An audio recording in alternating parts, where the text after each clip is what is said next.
أنا في مطار جدة جايكم هنا، اتصل علي رقم فرددت عليه، والله لا أعرفه. قال يا شيخ أنا مهموم مريض وعندي وسواس ومسحور ومديون ومفصول. ايش رايكم في هالمصائب كلها تجمعت في بدن واحد؟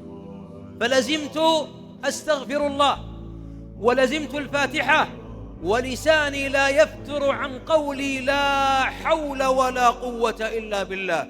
والله شفيت وقضي ديني والآن في وظيفة.